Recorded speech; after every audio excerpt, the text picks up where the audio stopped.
So we're gonna go outside. We're gonna go outside and I'm gonna tell you the story about when I got jumped. I'm gonna give you a nice little view. Let's go.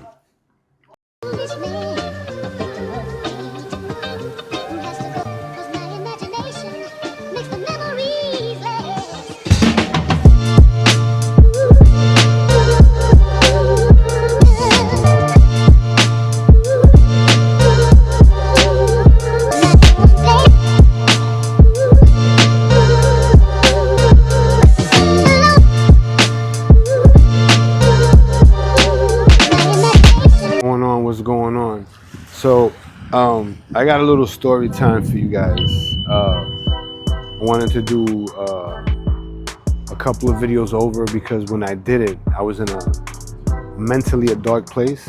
That the angles of recording it just didn't come out well, and I want to redo it over because I just think that, given the fact that I'm in a different headspace, it can come across a little bit different. And maybe you guys can absorb what I said a little bit more. When I recorded it, I didn't have a microphone story in depth like I can right now with this beautiful scenery that's behind me. So we're gonna talk about a time I got jumped at the world. Aha. And the way that popped off is that I was semi-popular, right? And when I say semi-popular is because I used to connect with promoters in different clubs, and the meetup spot was the Village, right? And so anybody who was like into clubbing or dancing or wanted to know if they can get in for free, you had to go right in front of Unique's on Broadway, and you would have to connect with somebody there that you knew for you can get tickets to get in for like either for free or for half price. And of course, like late 80s, early 90s, and we're hanging out, and I link up with homeboys of mine from Far Rockaway. Now, these particular homeboys in Far Rockaway, I didn't call them, I didn't look for them. I just knew them through their brothers or cousins. So I'm in the Village, I'm hanging out. It wasn't cell phones out, so it was beepers. So I couldn't call them to be like, yo, I'm going to the world, or I'm going here, or I'm hanging out there, or whatnot, or yo, come with me. I actually just went, and I ran into 3 homeboys that were out, and they were chilling, and I was like, yo, I'm going over to the world, y'all want to come? So they come with me, we end up going down there, we're having a great time. I'm a little taken back to go because the world was in the Lower East Side, and at that moment, I was dating a young lady who I just kind of like, I didn't call her back.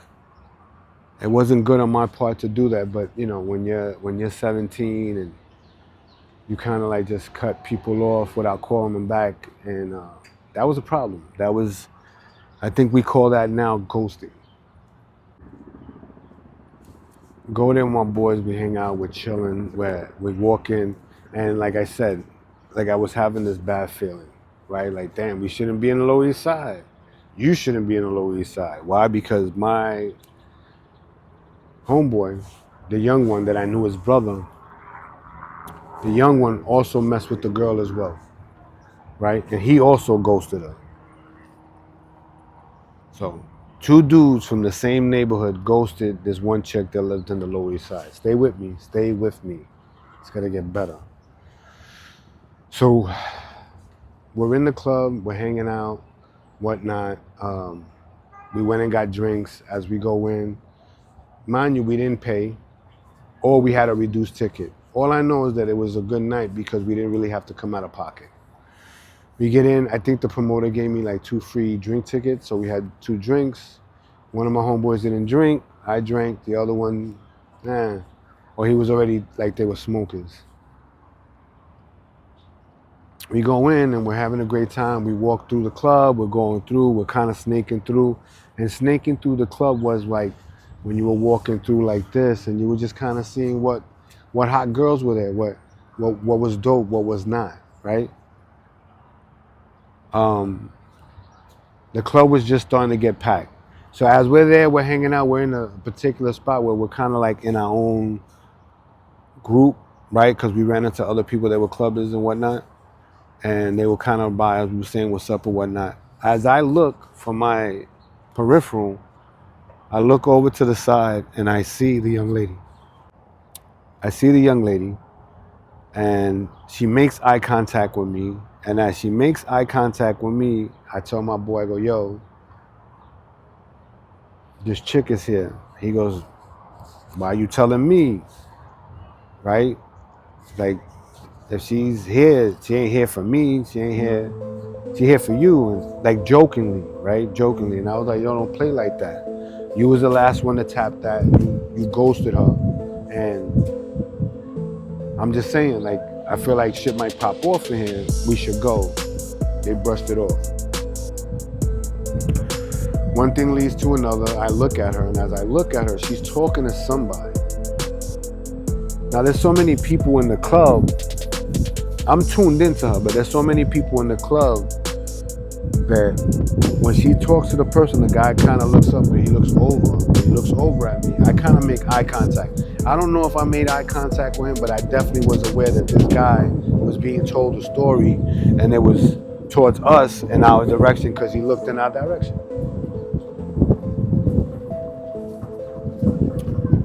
A few moments from that, I feel like that the air gets sucked out of the room. Oh my God.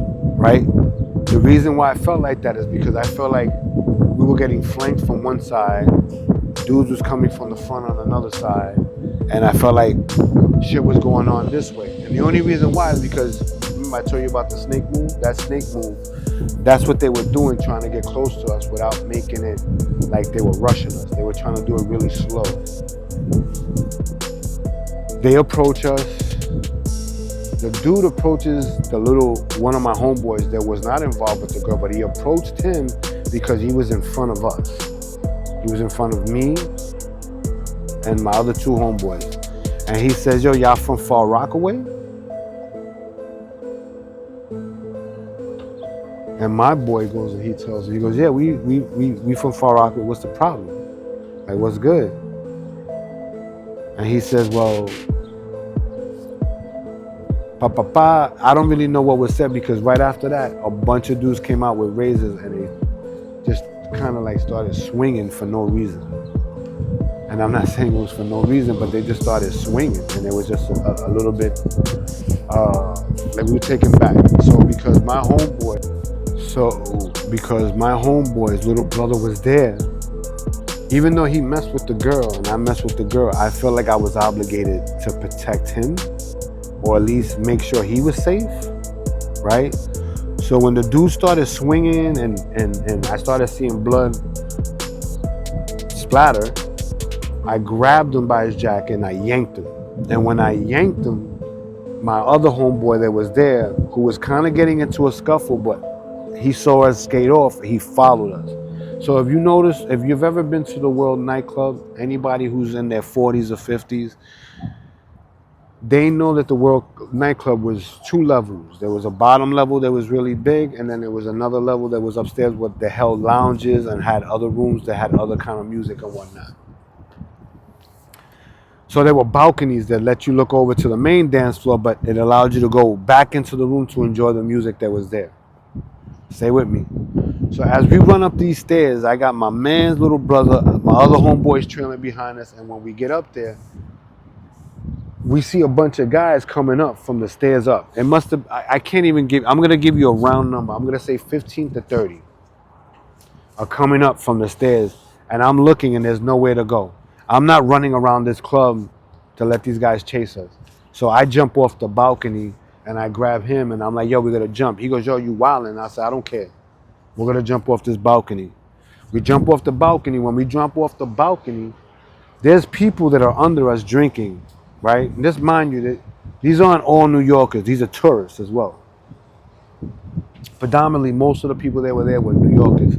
But, you know, New York was New York. They were tourists there. They wanted to go clubbing. So as we jump off this balcony, we land on a bunch of people. And I want to say they were tourists because their response was more like, "Oh my God, my drink, my dress." Nah, nah, nah. If it was a New Yorker, they were like, "Yo, what the?" Right, and then we would have scrapped with them. Maybe we were. I don't know, because after we land on these people and drinks are everywhere and it's slippery, I got a bunch of dudes trying to snuff me and snuff him. I'm dodging it. I get caught 2 times, but I got dudes swinging at me because I'm seeing the fist come at me, so I'm ducking it. But then I see another fist come at me and I'm ducking it. But as I'm ducking this one, I got another one coming this way. We get out.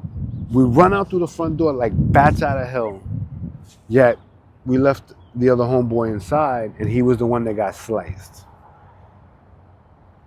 I know he got more than 200 stitches, because after that moment, when we ran out, the little homeboy, and I say the little homeboy because he's the youngest one, the young homeboy was like, "Yo, we left Blasey Blah inside.